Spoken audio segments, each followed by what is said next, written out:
जय हिंद। आप में से बहुत से लोगों को लगता है कि पृथ्वी गोल है। गोल नहीं है।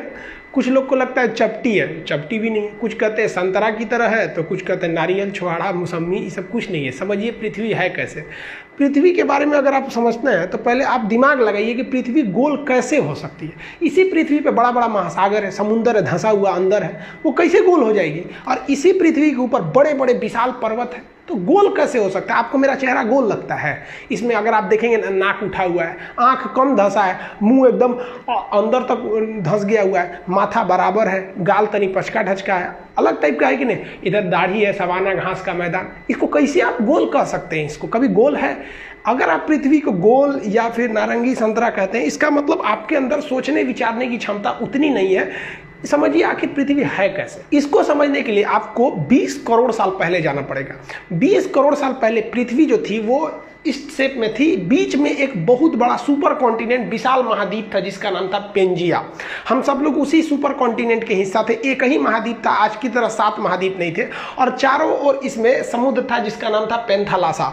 सुपर ओशियन का नाम पेंथालासा, सुपर कॉन्टिनेंट का नाम पेंजिया। एक ही महासागर, एक ही महाद्वीप थे। इन्हीं से टूट के कई महासागर बने और कई सारे महाद्वीप बने। वेगनर महोदय ने ही बताया था प्लेटो के मतलब महाद्वीपीय विस्थापन का सिद्धांत, कैसे कैसे ये जो पेंजिया महाद्वीप था ये टूट गया। यहाँ पर धीरे धीरे ये पेंजिया महाद्वीप ऐसे टूटना चालू हुआ, और जब पेंजिया टूटा ना तो इसके ऊपर का एक जो खंड था वो कहलाया लारेशिया, और नीचे वाला कहलाया गोंडवाना लैंड। और इन दोनों के बीच एक नए सागर का जन्म हो गया जिसे हम कहते थे तेथिस सागर। ये तेथिस सागर के जगह पे हिमालय खड़ा हो गया। जहां उस समय का सबसे गहरा सागर होता था तेथिस सागर, आज वहां हिमालय खड़ा हो गया। इसमें हम ये बेसिकली ये समझेंगे कि पृथ्वी की बनावट कैसी है। हम ये नहीं समझेंगे कि कौन सा जीव कब आया था, वो हम एक अलग वीडियो में बताएंगे कि कब इस पर डायनासोर आए, सरीसृप आए, मछली कब आए, कैसे इस पर पानी का विकास हो गया, कैसे आखिर जीव आया। आप सोचते हैं ना मुर्गी की पहले अंडा, ये सब टाइप का। तो अभी हम इस पे मेन फोकस किए कि पृथ्वी के शेप का डिजाइन कैसे बना इसका। तो ये ऊपर का भाग यहाँ पर हो गया, और अगर आप देखेंगे तो ये ऊपर का जितना भाग था इसको हम लोग लारेशिया या एक अलग नाम दे दिया गया अंगारा लैंड। तो आज के वक्त में जितने भी ऊपर में आप महाद्वीप देखेंगे, यहाँ उत्तरी अमेरिका देख लेंगे, यूरोप देख लेंगे, एशिया देखेंगे, तो ये सब उत्तरी ये अंगारा लैंड के हिस्सा थे सब, जिसे हम लोग लारेशिया भी कहते थे।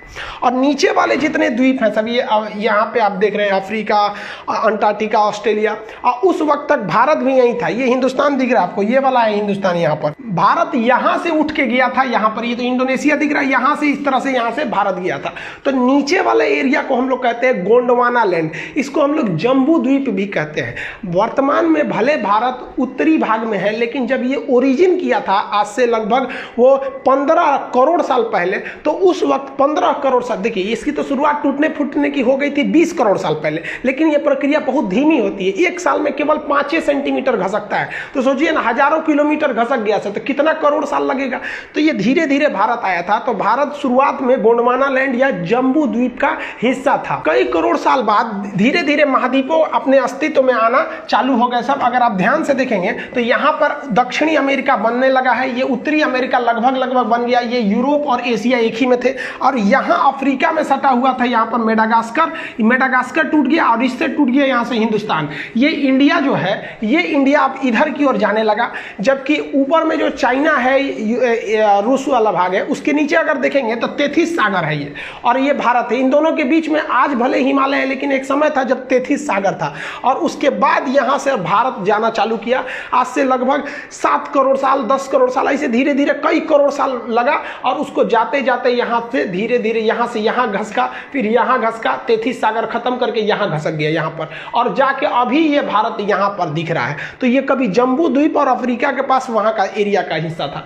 और ये जब घसका ना तो आगे वहाँ पर बैठा था पहले से यूरेशिया का प्लेट, जो चाइना तिब्बत का एरिया था, वहाँ पर ये जाके उससे टकरा गया। और टकराने के बाद भी रुका नहीं, उसे ढकेल ढकेल के ऊपर उठाने लगा। ढकेल ढकेल के जब ऊपर उठाया तो ये एरिया उठ गया, और ये विशाल एरिया हाइट पर ऐसे उठ गया। यहाँ पर इसके ऊपर चाइना और तिब्बत का ये एरिया हो गया। ये धीरे धीरे ऊपर जाकर उठ गया। आप अगर यहाँ देखेंगे तो ये इंडियन प्लेट है, ये ढकेल दिया है और खुद नीचे घुस गया है। और ये ढकेलने से यहाँ पे आप देखेंगे तो कई सारे पहाड़ियों का निर्माण हो जाता है। तो इससे इंडियन प्लेट जब उसको ढकेला तो वहाँ एक विशाल पर्वत का निर्माण हो गया। जैसे जैसे अगर आप हाइट पर जाते हैं तो हाइट पर जाने से टेम्परेचर में गिरावट आती है। ये क्यों आती है ये अलग बताएंगे। 165 मीटर की अगर आप ऊंचाई पे चले जाएंगे तो 1 डिग्री सेल्सियस की कमी आ जाएगी। लगभग 1 किलोमीटर की ऊंचाई पे जाएंगे ना तो आप में 5 डिग्री सेल्सियस की कमी आ जाएगी। हिमालय पर्वत लगभग 9000 किलोमीटर है। अगर 9 × 45 देखेंगे तो 45 डिग्री सेंटीग्रेड तो ऐसे ही गिर जाएगा कोई भी चीज़ हिमालय। इसलिए वहाँ पर पहाड़ के ऊपर पूरा टेम्परेचर गिरने से बर्फ का अंबार लग गया, पहाड़ों पर पूरा बर्फ लग गया। यहाँ धीरे धीरे इंसान बसना चालू हुआ। करोड़ों वर्ष पहले वो भाषा का आविष्कार किया तो उसने इस पहाड़ का नाम रख दिया बर्फ का घर। जिस तरह से पुस्तक का घर क्या होता है, घर को हिंदी में क्या कहते हैं, आलय। घर को आलय कहा जाता है। अब पुस्तक का घर है तो पुस्तकालय, भोजन का घर है तो भोजनालय।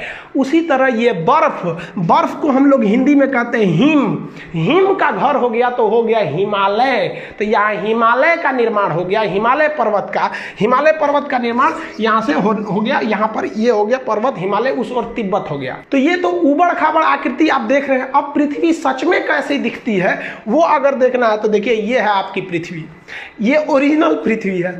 इसको कंप्यूटराइज करके मतलब शेप लिया गया है यहाँ पर। अब आप बताइए ये इसको कौन कहेगा कि ये गोल है या फिर पृथ्वी चपटी है। पहले के ज़माने में लोग कहते थे पृथ्वी चपटी है, इसलिए वो दूर तक का सफ़र नहीं करते थे कि कहीं अचानक से गिर जाएंगे तब क्या होगा। ये बहुत प्राचीन काल की है। प्राचीन चीज़ को अभी से मत मिलाइए, वो उस वक्त उसी को सच माना जाता था और अभी के वक्त में वो सब सच नहीं है। तो ये जो चीज़ है ये पृथ्वी है, ये गोल है नहीं है। तो भूगोलवेताओं ने इसके लिए एक अलग शेप बनाया, एक अलग डिजाइन। उसको क्या नाम दिया गया तो देखिए इस तरह से जो पृथ्वी है इसमें अगर आप देखेंगे तो ये वाला एरिया जो है उठा हुआ है और यहाँ वाला एरिया धंसा हुआ है। तो इसमें दो चीज़ें दिखेंगी आपको, एक उठा हुआ ये एरिया दिखेगा और एक धंसा हुआ ये एरिया दिखेगा। फिर यहाँ उठा हुआ है फिर कहीं धंसा हुआ है। तो इसके लिए एक नियम बनाया गया जिसे हम एवरेज नियम कहते हैं।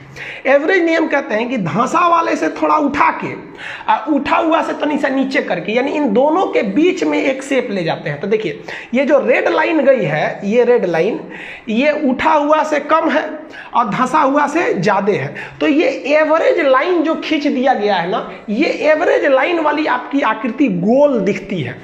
इसी डॉटेड एवरेज लाइन को यहाँ आप देखेंगे, यहाँ उल्टा रंग दिए हैं। यहाँ पर अगर रेड कलर का देख रहे हैं तो ये ओरिजिनल शेप है पृथ्वी का, और ये डॉटेड लाइन काला से जो खींचे हैं ये क्या है, एक आपका काल्पनिक शेप है।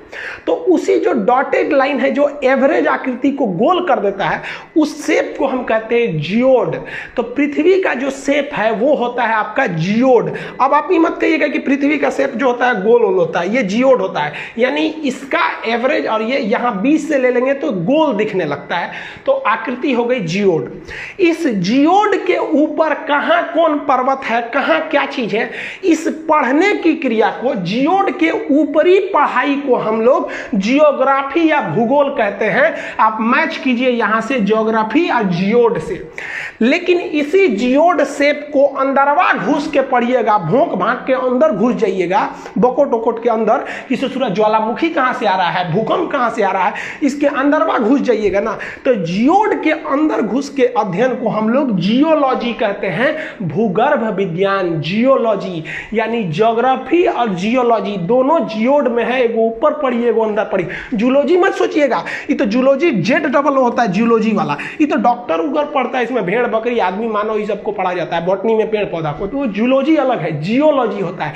तो पृथ्वी जियोड शेप का है। इस जियोड में आपको भूगर्भ विज्ञान में जूलॉजी पढ़ना होगा, ज्योग्राफी ऊपर ऊपर वाले में। अब ज्योग्राफी में भी कई चीज आ गए, क्लाइमेट के बारे में पढ़ना है, क्लाइमेटोलॉजी, टोपोग्राफी, कई शेप आ जाते हैं, ओशनोग्राफी, इस सब में कई चीजें आ जाती हैं जो आगे दर पर्दा आपको पढ़ते रहना है। तो अब आप समझ गए होंगे कि ये हमारी पृथ्वी है और हम लोग को जो पढ़ाया गया है वो इस तरह से। अब ये 23.5 डिग्री झुकी है, इसका उत्तरी दक्षिणी ध्रुव क्या होता है, इसको समझने के लिए सबसे जरूरी ये चीज होता है आपको पृथ्वी के अंदर का ग्रिड समझना।